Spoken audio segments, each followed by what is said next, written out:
Persönlich wird Ihnen präsentiert von unserem Einrichtungspartner Pfister. Mit freundlicher Unterstützung von Gottlieber für anspruchsvolle Genießer.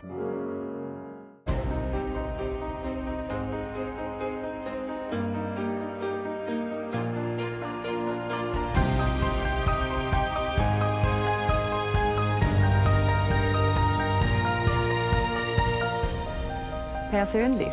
Bei Claudia Lesser.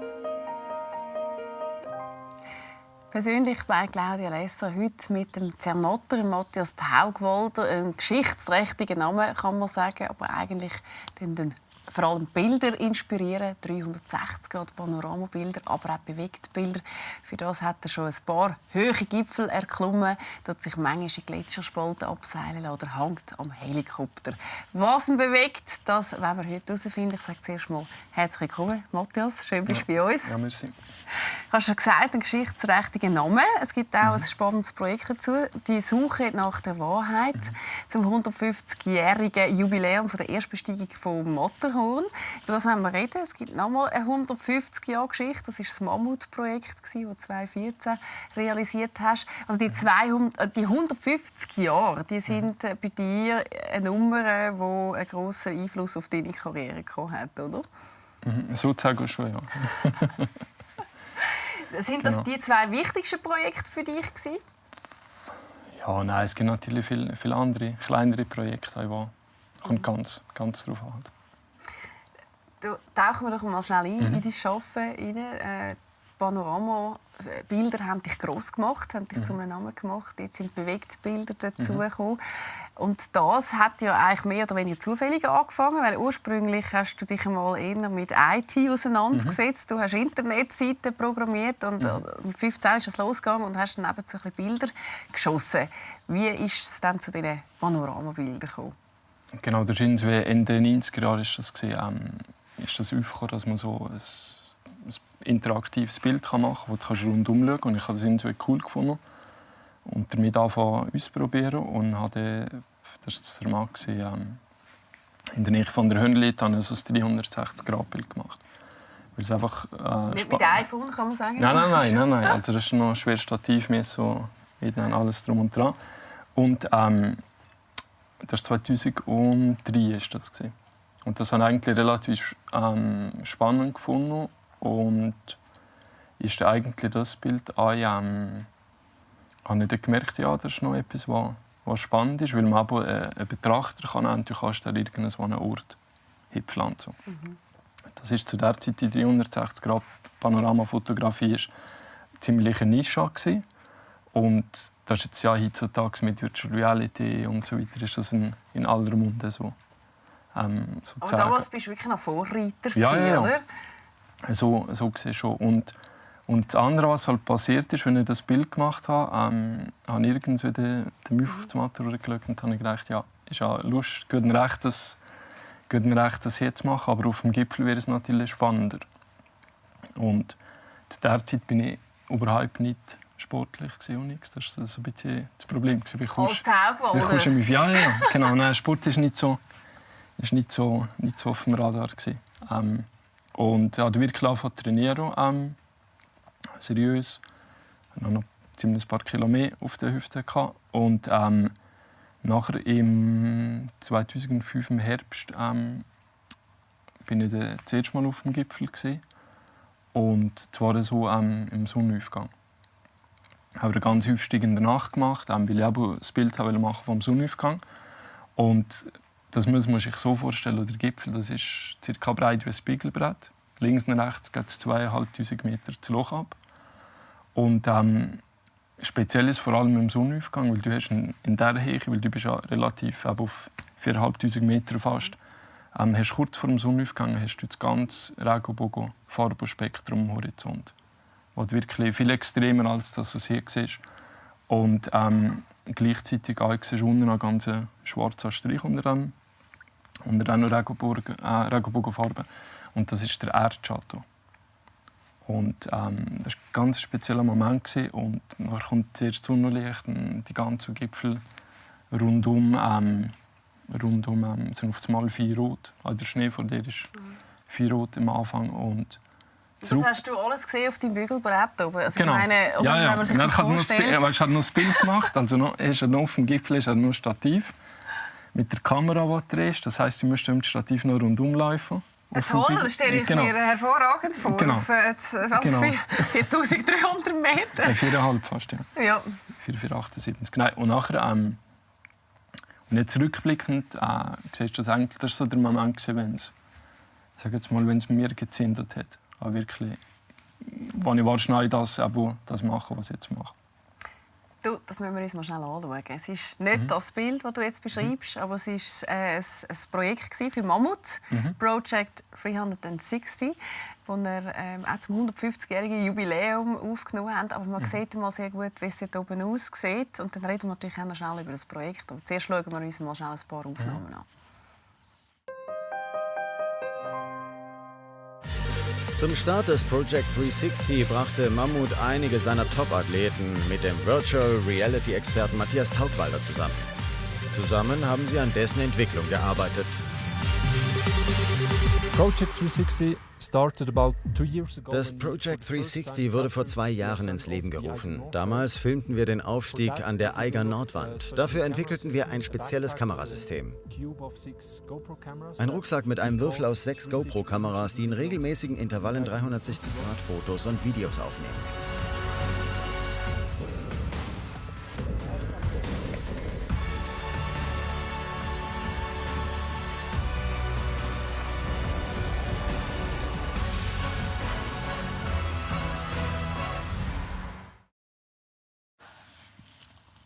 Also man kommt ein kleines Gefühl, wie das ist, wenn man dort oben steht. Das ist jetzt bewegtes Bild. Das ist natürlich mal etwas anderes, als das, was du vorher beschrieben hast. Aber ich glaube, man kommt mal ein gutes Gefühl über, was es überhaupt heisst, auf dieser Höhe zu fotografieren oder dann eben auch zu filmen während so einem Ding. Was macht das mit dir, wenn du das siehst? Ja, es sind natürlich schöne Erinnerungen. Und die Zeit geht halt auch relativ schnell. Ist halt in der Digitalwelt vor 2014 mit dem Project 360 angefangen. Ist jetzt schon fast lange her. Aber ich glaube, ein sehr wichtiges Projekt, weil nach der Panoramafotografie, wo du ja schon unglaublich gute Räucher gehabt hast und deinen Namen hast können machen, ist dann eben Panorama-Filmerei gekommen, eben 360 Grad, was im Moment ein unglaublicher Trend ist. Auch wenn du jetzt 2014 das Projekt umgesetzt hast, kannst du mir sagen, was ist die Faszination von dieser Filmerei auf 360 Grad? Also schlussendlich geht es darum, dass man einen Film, normaler Film, aber du kannst rundum schauen. Das heisst, der Betrachter dort kann den Ausschnitt eigentlich selber wählen. Und das gibt er wiederum als jemand, der so Geschichten macht, die Möglichkeit, dass der Betrachter an Orte transportieren kannst du Erlebnisse zeigen, die er sonst nicht sehen oder nicht kann sehen oder nicht dazukommt oder was auch immer. Und gleichzeitig macht das mit dem Betrachter auch ganz etwas anderes. Das spricht er ganz auf einer anderen Ebene an. Also das ist wirklich ein eigenes Erleben. Du kannst viele Geschichten mit Empathie schaffen. Und da habe ich ganz unterschiedliche Projekte jetzt in der letzten Zeit gemacht, vom brennenden Wohnzimmer über den Autocrash, wo man im Auto sitzt, über die Projekte für Mammut, wo du auf dem Berg bist, über jetzt eine Geschichte für Google Deutschland über das Flüchtlingsthema. Also ganz wirklich, es ist sehr ein breit gefächertes sehr breit gefächerter Einsatzbereich und vor allem halt auch im Journalismus ist sehr spannend. Einsatz bei Flüchtlingen, wie geht das? Das war eine Kampagne gegen Fremdenhass. Und da haben wir das grosse Projekt, das Google Deutschland auf mich zugekommen, also YouTube schlussendlich. Und da war so die Produktion die einen Wettbewerb von verschiedenen Filmideen quasi, haben Leute noch einreichen. Und die 3 Gewinner sind dann umgesetzt als 360-Grad-Video. Und aber einen Film zum Beispiel haben wir mit ISO-Produktion umgesetzt, mit Anatol Taubmann in der Hauptrolle, wo du so Flüchtlingsfamilie hast. Zweiter Weltkrieg, 80er Jahre die deutsche Grenze und heute syrische Familie und du bist dann wie mit denen noch mit dabei. Also das ist so ein neues Medium und insoweit halt auch Pionierarbeit, sage jetzt mal, wie du mit Geschichten erzählst und wie du das einsetzt. Immer ganz schön emotional, oder? Ob es jetzt ein Berg ist, wo du oben schaust und dann die Farben ganz anders erleben tust, oder eben so ein Flüchtlingsprojekt. Ich nehme an, das macht mit dir auch etwas, oder so ein Projekt? Ja, ist halt schon spannend, weil du kommst halt ganz einen anderen Bereich, oder, den du sonst nicht siehst. Und das ist natürlich schon immer spannend. Aber aber das Resultat ist ja das eine, aber es ist immer ein ganz langer Weg, bis du zum Resultat bist. Ich bleibe jetzt ein bisschen bei den Bergen, weil Berge, das ist ein zentrales Thema in einer Familie. Die einen oder anderen wahrscheinlich denken, Taugwalder, habe ich schon mal gehört. Man darf schon sagen, dein Urgroßvater war der Peter Taugwalder und der Sohn bei der Erstbesteigung dabei von dem Matterhorn am 14. Juli 1865. Eine tolle Geschichte, die aber ein ganz schlimmes Ende genommen hat. 4 von diesen 7 total sind nämlich abgestürzt. Da kommen wir nachher noch darauf zurück. Was ich viel spannender finde, ist, was eigentlich die Taugwalder Geschichte, die ja eine grosse Geschichte ist in der Schweiz, aber auch in Zermatt, was die mit eurer Familie gemacht hat. Weil du hast ja eigentlich ganz lange Zeit, bis 2003 und dann schlussendlich 2005, wo du dann das erste Mal das Matterhorn bestiegen hast, gar nie als Bergler irgendwo so einen Berg wie das Matterhorn besteigen. Ja, das war mit mir nie so auf dem Radar. Sonst ist das eigentlich immer... Geht jeder irgendwann mal. Also wird das Thema, glaube ich, mal auf das Matterhorn. Aber meistens gehen die einfach nur einmal im Jahr und das war es. Ich war jetzt mittlerweile schon 3-mal. Und habe andere Berge gemacht. Und also irgendwie, ich weiß auch nicht, ist das irgendwie so wahrscheinlich genetisch bedingt drin gewesen. Und gleichzeitig hast du auch mit der ganzen Erstbesteigung, mit der Geschichte, Seile gerissen, Seile geschnitten, weiss ich was. Ist das immer irgendwie drin in der Familie und also hast einfach kleine Geschichten gehabt, wo du irgendwie gemerkt hast, hey, da stimmt irgendetwas nicht. Aber wie hat denn dir dein Vater die Geschichte erzählt? Ist das überhaupt Thema gewesen, oder haben dich andere Leute darauf Nein, du hast einfach irgendwie, du hast das mal gesehen und ja, vielleicht mit der Schule bist du mal ins Museum gehen und nachher hast du gesehen, die heißen ja gleich wie ich. Aber nachher, das ist eigentlich schon gesehen, das ist auch nicht so sehr spektakuläre Geschichte, wie es sonst wie der Film macht. Weißt du, so einem kleinen Dörfli wie Zermatt, ist das nicht der Taugwalder? Nein, weißt, das sind ja Häufen. Bin ich auch nicht der einzige Nachkommen. Es gibt ja Häufen, die irgendwie verwandt sind, und. Das ist ja nie so eine grosse Sache. Was halt aber dem mehr ist, wenn du dir mit der Zeit überlegst und durch den Kopf lässt gehen, kann man es eigentlich formuliert, kann man es so sagen, wenn das Seil nicht gerissen wäre, gäbe es mich nicht. Weil der junge Peter hat zu dieser Zeit noch kein Kind gehabt. Das ist danach gekommen. Und gleichzeitig ist anzunehmen, wenn das Seil nicht gerissen wäre, das dünner Seil, das man zum Nachhinein weiss, dann wären wahrscheinlich alle abgestürzt.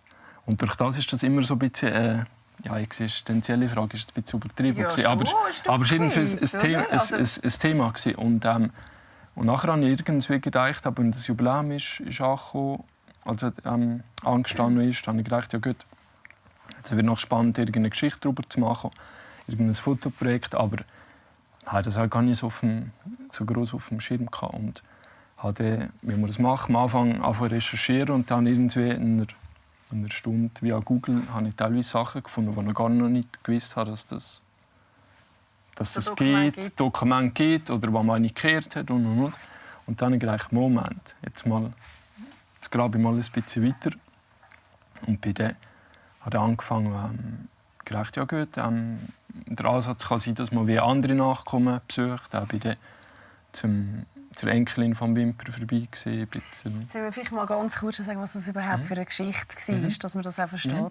Genau. Es hat Also einen Engländer gegeben. Genau, der Edward Wimper war ein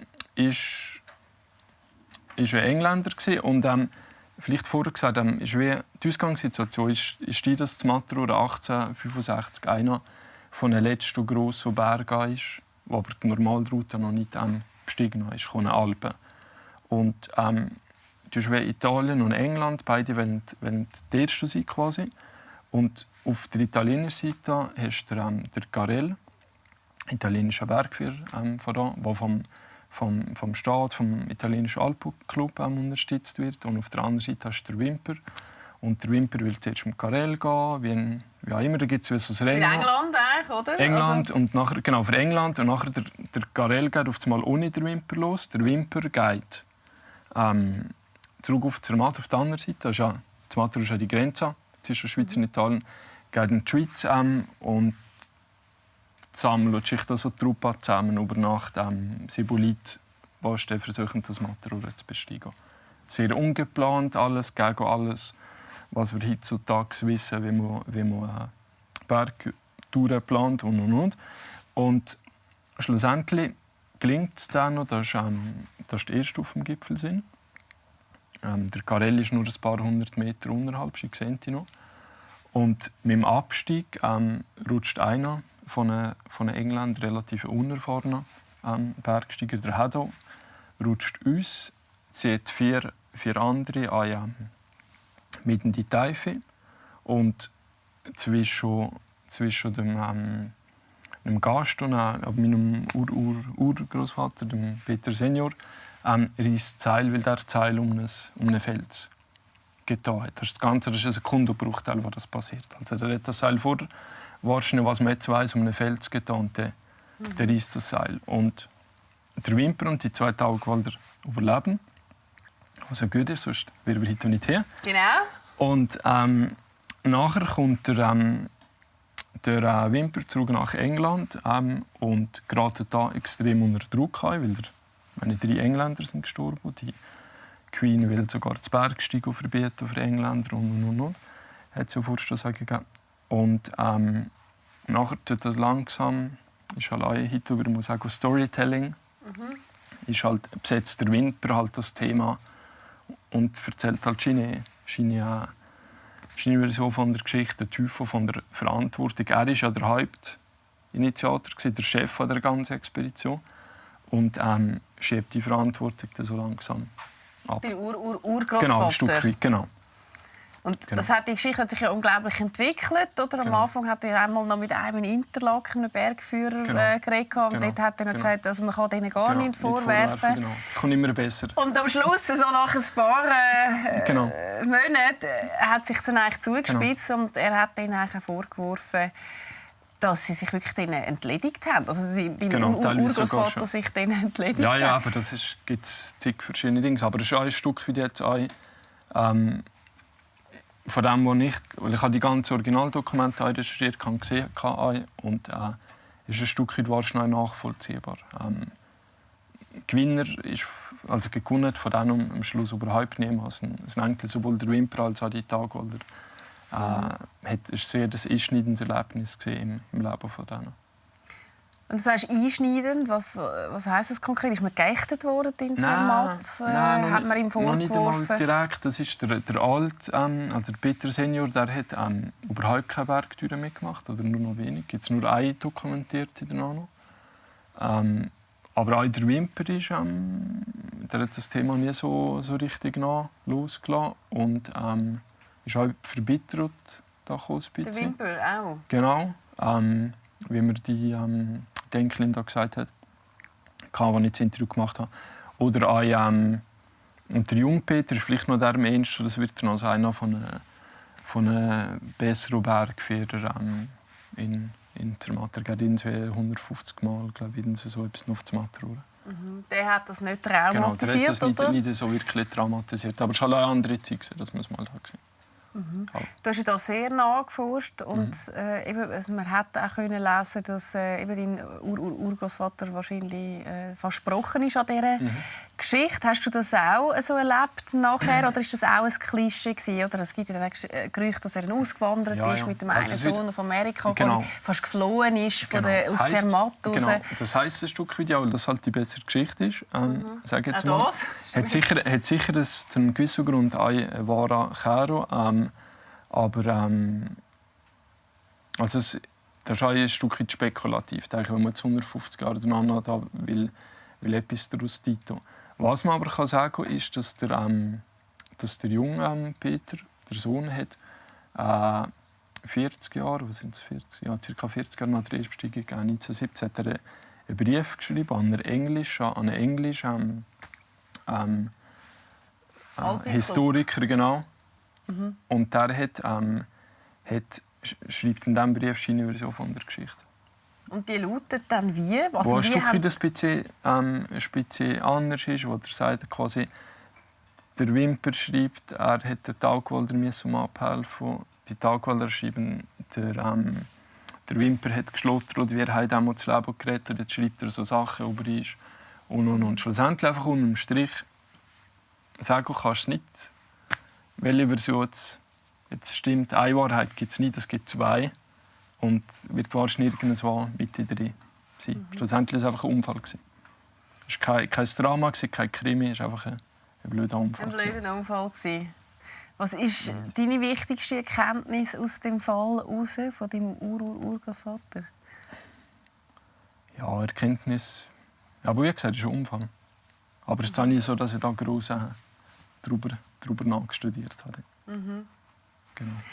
Ja, und trotzdem ist es ja sehr relevant. Hat sich für dich, das hast du vorhin einmal gesagt, oder, die ganze Familie hat man ja immer mal spekuliert und das Gefühl gehabt, irgendetwas stimmt mit dieser Geschichte. Eigentlich nicht. Hat das irgendetwas in eurer Familie gemacht? Also jetzt gerade auch deine Recherche für viele so war, eben, wir haben ja schon immer gewusst... Ja, ein Haufen, lustigerweise hat ein Haufen Leute gesagt, oder auch, die irgendwie verwandt sind, also es ist nicht direkt nicht Familie, aber auch die auch verwandt sind, haben gesagt, ja gut, endlich macht das jemand, oder ja, das haben sie immer schon gesagt, so in diesem Stil. Haben wir schon relativ immer wieder markiert, sage ich jetzt mal. Jetzt, dein Vater war auch nicht Bergsteiger. Du bist auch nicht. Dein Grossvater war noch Bergsteiger. Ist das auch bewusst aus dieser Geschichte, dass man irgendwann mal gesagt hat, hey, das Thema das lassen wir einfach auf der Seite? Und hast du das Gefühl, schwingt das bei dir vielleicht auch noch so ein bisschen mit? Nein. Ich denke, die Bergler sind sowieso in der Stille. sind jetzt nicht als Sättige. Nein, ich weiß auch nicht, das war einfach nie so ein grosses Thema gewesen, wobei lustigerweise jeder hat irgendwie in seinem Leben wie so eine Forschungsphase mit diesem Thema irgendwie. Sei es mein Vater oder auch Dunkel oder irgendwie so, weil mal versucht haben, dem nachzugehen oder so. Aber also interessiert hat sie in dem Fall immer alle? Hat interessanterweise alle irgendwie interessiert. Das ist schon das Thema jetzt. Aber. Genau. Eine spannende Geschichte, dass er nehme ich auch einschneidend auch für die ganze Familie. Du hast es jetzt aufgearbeitet, du hast nachher auch mit Crowdfunding schauen, dass du das jetzt auch noch der Nachwelt weitergeben, oder? Genau. Es hat auch Dings gegeben, eine Ausstellung gegeben, das Zermatt-Museum war. Ein Ausstellungskatalog dazu und Medienberichte und so. So. Das ist halt so ein bisschen angewachsen, das ganze Projekt. Etwas, was dich auf jeden Fall auszeichnet, es ist auch nach dieser SRG-Dokumentation gekommen, die ja auch sehr reisserisch war, muss man sagen. Genau. Oder? Und ich habe teilweise noch andere Dokumente gefunden, die die nicht gefunden haben. Aber schlussendlich ist halt 150 Jahre her. Finden wir halt auch nicht mehr alles. Und es ist, glaube ich, auch nicht nötig, dass man alles restlos klären und sichern müssen. Die Geheimnisse bleiben ja dann am Berg, oder? Genau. Ja, wir schauen mal auf die Straße, nicht auf den Berg, weil dort fragen wir mich Herr und Frau Schweizer, den Matthias Taugwalder, was ist das eigentlich für ein Typ? Oder was kennen Sie von ihm? Oder was beeindruckt Sie? Und das sind die Antworten. Er ist menschenoffen. Naturverbunden. Aufgeschlossen, interessiert, ein offenes Auge. Sicher sehr ein interessanter Mensch. Wahrscheinlich viel gesehen hat. Er hat einen schönen Blick für die Welt und Natur. Er möchte da sicher Leute ansprechen, die wieder zurück zur Natur gehen, die einfach den Plausch haben, draussen zu sein. Das sind tolle Aufnahmen einfach und ich kenne die. 360 finde ich noch ziemlich cool, ja. Sind die gut? Also mit teuren Kameras? Ja, dann ist es cool.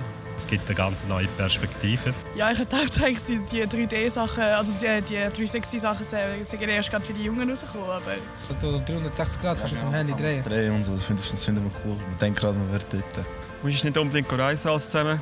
Du siehst es halt von überall her, wenn du es nicht leisten kannst. Du siehst die Welt also ich finde es toll, wenn man da kann so visualisieren kann. Auch vielleicht die Schweiz ein bisschen näher bringen, vielleicht den Tourismus ein bisschen dazu fördern. Du, da sind ja unglaubliche Statements abgegeben worden, was deine Motivation könnte sein, dass du das eben machen. Was ist denn Motivation? Ja, weiß auch nicht. Das ist halt immer, dass man so ein bisschen neue Sachen ausprobiert. Also wahrscheinlich schon so ein bisschen Pioniergeist im Blut. Ich wollte sagen, das liegt ja bei euch in der Familie. Also dein Urgroßvater hat das schon gehabt und du machst es jetzt halt auf eine ganz andere Art und Weise. Ist das genetisch oder ist das? Wer weiß. Weiß wahrscheinlich. Was hat denn dein Vater gemacht, der in die Richtung geht? Nein, auch nicht so. Auch nicht so in diesem Bereich. Nein. Wie ist das eigentlich für deinen Vater? Also weißt du, so das zurück zum Berg und das mit einer ganz anderen Perspektive können aufzufangen und die Schweiz halt eben auch anders können zeigen. Ja, war schon spannend. Der ist vor 2 Jahren gestorben. Aber ja, der ist einfach eine andere Sicht, was er drauf gibt. So gesehen. Wie wichtig ist es denn, dir quasi so ein bisschen die Message halt eben von der schönen Schweiz, von der Naturpracht, du hast es am Anfang so schön beschrieben, mit dem, wie das dann aussieht, wenn man am Morgen früh auf dem Gipfel oben steht. Wie wichtig ist das? Ja, es ist halt spannend, aber die Momente hinzufahren. Und auch da wieder, für Schweizerismus haben wir schon Sachen gemacht. Also, bin so ein bisschen überall unterwegs. Und das ist halt schon, hat schon etwas Spezielles, auch wenn du zurückschaust, wie so Panoramafotografie im Allgemeinen noch sind eingesetzt von einem Fotografen vor. Das geht bis zum ganzen Anfang von der Fotografie. Und was viele aber nicht wissen, der Begriff Panorama geht auf die Rundgemälde zurück, wie das Bourbaki-Panorama zu Luzern. Ja. Und erst in der zweiten Hälfte des 19. Jahrhunderts kommen die ersten Fotografen in die Schweiz, machen die Bilder im breiten Format. Und erst wird der Begriff Panorama mit dem Begriff schöne Aussicht gleichgesetzt in Bergen, weil das hat ursprünglich überhaupt nichts miteinander zu tun. Und ist aber so weit aber spannend eigentlich, dass der Begriff wirklich zurückgeht auf das Gefühl von, was wir heute Virtual Reality würde sagen, ist etwas, wo eigentlich das Bedürfnis schon lange ist da. Es geht bis auf 1787 geht das zurück. Also auch schon sehr weit zurück. Genau. Und das ist spannend, einfach wirklich das Gefühl an einem bestimmten Ort zu einer bestimmten Zeit. In welchem Bereich auch immer. Und es ist natürlich so, dass man dank dir eben auch so Mount Everest jetzt ganz anders kann erleben, gar nicht mehr zwingend. Das ist für mich gut, man muss auf den Mount Everest gehen. Das ist ein Berg, wo du gesagt hast, den gehst du nicht rauf. Du bist bis zum Basecamp gegangen. Man hat das vorher gesehen, sind deine Sherpas die die Kameras gedreht haben. Ich nehme an, also auch ganz verrückt zum Umsetzen. Oder? Wir sind auf 5300 Meter, du mit deiner Frau bist dort oben gewesen. Ja, was hat das geheissen? Also immer die Idee hast das eine, aber das Umsetzen ist das andere. Und, wir waren ca. 6 Wochen im Basecamp, also 5300 Meter. Das muss man sich so vorstellen, ein Zelt auf dem Gletscher 6 Wochen, in der Nacht bis minus 25 Grad Kälte und was einfach dazu kommt, Nieren schaffen mehr in der Höhe. Das heisst, du musst in der Nacht 3-mal auf die WC. Was wiederum heisst, im Schlafsack uns die ganze Schicht wieder anlegen aus dem Zelt. Bei minus 25 Grad, das ist herrlich. Und das stelle mir das toll vor. Nein, und, also das sind mal so die generellen Rahmenbedingungen. Und während wir mit dem Project 360 angefangen haben, mit der eigenen Nordwand, schon damals sind wir überhaupt nicht sicher, ob das überhaupt funktioniert. Das hat noch niemand gemacht. Der Rucksack mit der Kamera, das habe ich speziell für das Projekt entwickelt. Hat auch noch niemand gemacht zu der Zeit, jetzt siehst du auch schon mehr. Und wir waren überhaupt nicht sicher gewesen. Und dann ist das Projekt immer so weitergegangen. Und nachdem das die eigene Nordwand geklappt hat, was ja schon nicht der einfachste Ort ist, für das zum ersten Mal zu machen. Und der Everest war immer so ein bisschen im Hinterkopf gewesen. Und dort hat sich zuletzt Jahr 2016 hat sich dann, relativ kurzfristig die Möglichkeit ergeben, dass wir einer Expedition anschließen können. Das heisst, die Infrastruktur von noch brauchen. Und wir haben wie so eine Mini-Expedition gestartet. Und Aber auch da, das ist halt eine total andere Liga, der Everest. Also es sind die Alpen, also nicht nur die Schweiz hat schöne Berge und grosse Berge. Im Himalaya ist nochmal alles gerade ein bisschen größer. Aber es ist darum gegangen, halt wieder, was für Risiken gibt es. Du hast eine so lange Route, die kannst du nicht in einem Teil aufnehmen. Das heisst, mit den Sherpa zusammen musst du schauen, welche Etappen nehmen wir es auf. Wir müssen dann nur klären, auf was müssen wir schauen, das System. Batterien, der Heich ist nochmal ganz etwas anderes mit den Temperaturen. Oder? Genau, weil im Gipfeltag haben wir minus 40 Grad gehabt, mit 60 Stundenkilometer Wind, also unglaubliche Verhältnisse. Aber auch noch bis zum Schluss, weil wir die ganze Route ja aufzeichnen wollten. Wenn auf den letzten 50 Metern eine Kamera uns fällt. Das ist alles für die Füchse, oder? Das ist alles für die Füchse. Der ganze Aufwand genau, und aber ich darf gar nicht daran denken, was da alles hätte noch schief laufen. Nein, aber das Technische ist das eine. Die Sicherheit ist natürlich das absolut Wichtigste, auch, dass die zuerst mal wieder gut im Abkommen, dass die nichts riskieren. Und das war mal das. Und nachher sind die wieder im Basecamp. Und was aber noch dazu ist, das Ganze war das PR-Projekt für Mammut. Heisst, das ist nur der erfolgreich, wenn du auch der Erste bist, der das Projekt kann. Wie bei deinem Urgroßvater? Genau. Er hat ja auch noch andere Teams gehabt, genau. Das haben wir 5, 6, 7 verschiedene Produktionen da gehabt, auch im gleichen Berg, die etwas Ähnliches machen wollten und. Und wir haben das Ganze wirklich von Anfang an auf Zeit geplant. Einfach so schnell wie möglich, wenn die zurück sind, wenn alles gut ist, so schnell wie möglich mit dem online zu gehen. Das haben wir innerhalb von es sind ca. 48 Stunden wo wir es online hatten. Gerade der Zeitdruck ist ja oft kein guter Begleiter, wenn es darum geht, etwas Sicheres zu machen. Nein, das müsst ihr halt total ausklammern. Das ist halt, auch die sollen da nichts riskieren aber ist das ein bisschen die Stelle gesehen, es geht oder es geht nicht. Das ist halt, wenn der Informatik binär 1 oder 0. Ja, du das körperliche ein grössere Hindernis musst überwinden. Was war für dich die grösste Challenge in diesem Projekt? Ja, es ist halt eine relativ lange Zeit, wenn du da in diesem Basecamp bist. Und das ist halt auch, das realisierst du auch im Nachhinein erst so der Druck. Also hast du ja schon irgendwas wie einen Druck, der ist Verantwortung auch für dich, dass du wieder sicher am Abkommen, dass die nichts riskieren und aber es war halt so eine intensive Zeit am Schluss, weil du funktionierst auch irgendwann, wenn die Zeitlupe auf der Höhe und Was macht es mit einem, wenn man es dann geschafft hat? Also, du bist dann eben aber das vorne genau. Kathmandu, wo du innerhalb von 48 Stunden über das auch geschafft hast zu realisieren. Und, ich nehme an, online wahrscheinlich in erster Linie mal zu stellen. Ich hat das auch so etwas Euphorisierendes, wie wenn man als Bergsteiger auf so einen Gipfel rauf ein Stück weit natürlich schon. Also vor allem auch der Moment, wenn du die Speicherkarte durchschaust und realisierst, hey, es hat alles geklappt. Weil aber auch wieder, wenn irgendeine Schneeflocke oder irgendein Tropfen oder Wasser etwas auf der Linse, das ist auch wieder.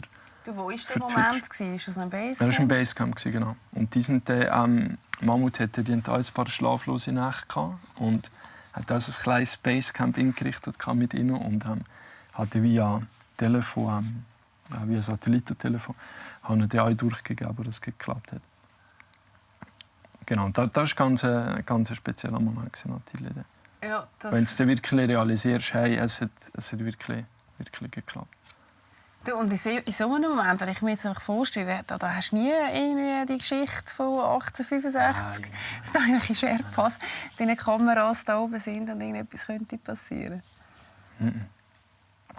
Nein. Ja, die sind auch wieder zurück und das ist ein ganz andere Dinge, wie wir geplant haben. Da muss man ja ein Stück weit schon richtig verrückt sein, dass man das alles machen tut. Ich nehme an, es gibt ja auch einen rechten Unterschied. Du hast es vorhin gesagt, von der Idee, dass man mal findet, hey, das wäre jetzt eigentlich noch lässig, da 360 Grad Bewegtbild zu produzieren für den Mount Everest. Und bis man dann dort ist, im Basecamp bei minus 25 Grad und sich einer abfriert, denkt man zwischendurch mal, wieso habe ich mir eigentlich das wieder aufgebürdet?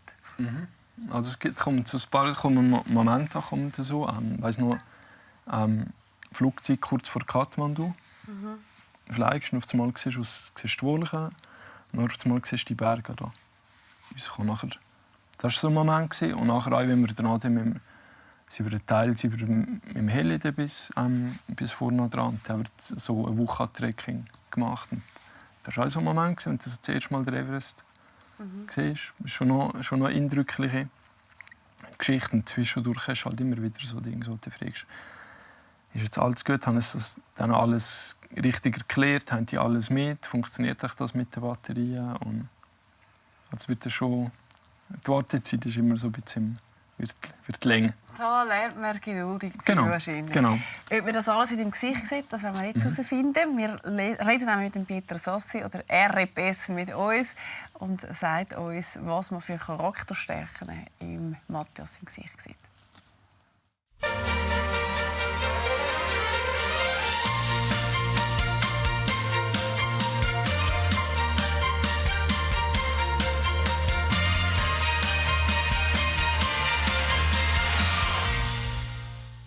Matthias Taugwalder, ein 360-Grad-Video- und Fotoproduzent. Sehr speziell.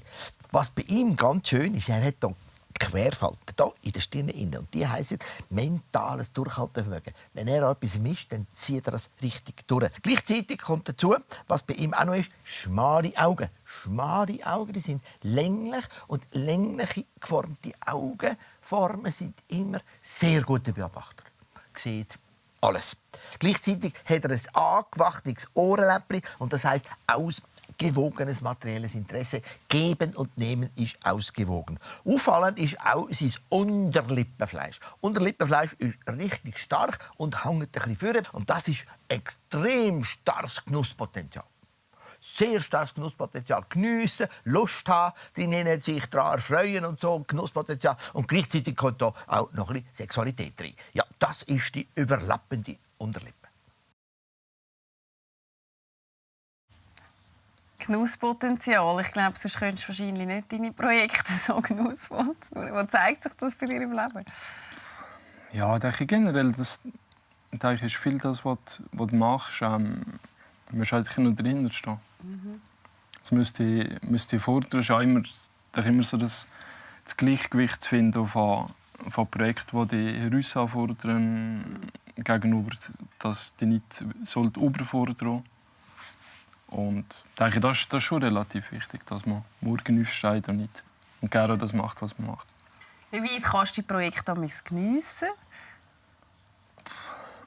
Ja, zwischendurch kannst du schon genießen. Auch wenn teilweise fällt schon so ein bisschen eine Routine drin. Wenn du jetzt gerade wirklich Aufnahmen machst oder irgendwas. Im Nachhinein genießt du es natürlich auch, wenn du es siehst und was uns gelesen hat. Und es ist natürlich immer schön, zurückzuschauen. Das glaube ich. Das mit dem Beobachten, stimmt das?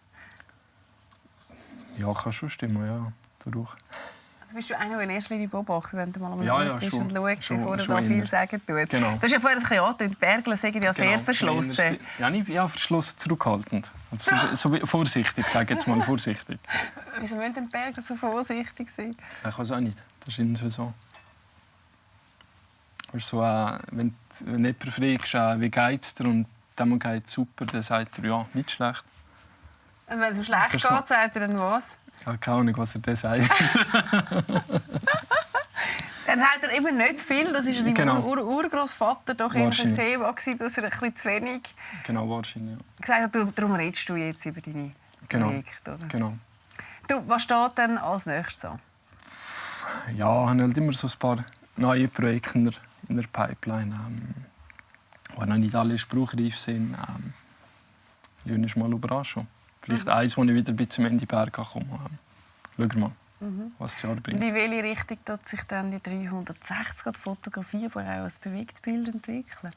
Das ist die grosse Frage, denke ich, momentan. Also es wird sicher es ist momentan ein Stück wie der Hype.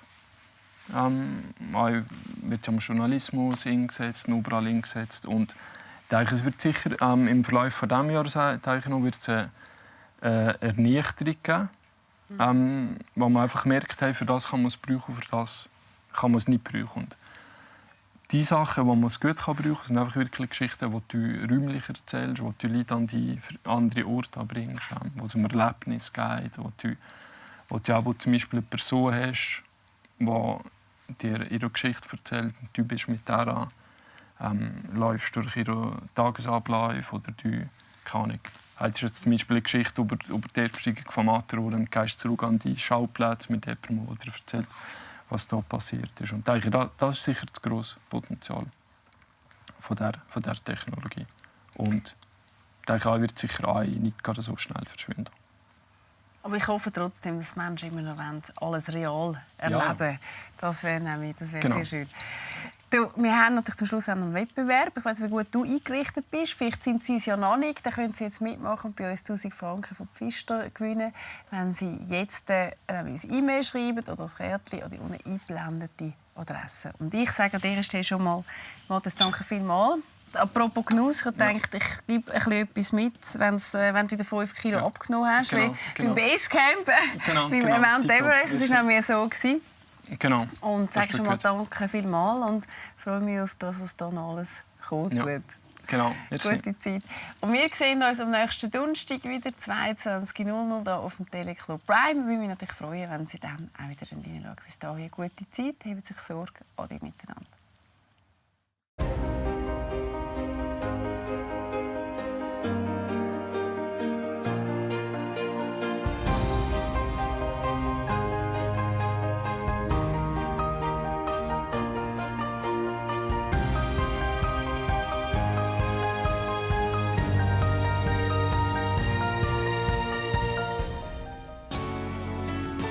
Persönlich wurde Ihnen präsentiert von unserem Einrichtungspartner Pfister. Mit freundlicher Unterstützung von Gottlieber für anspruchsvolle Genießer.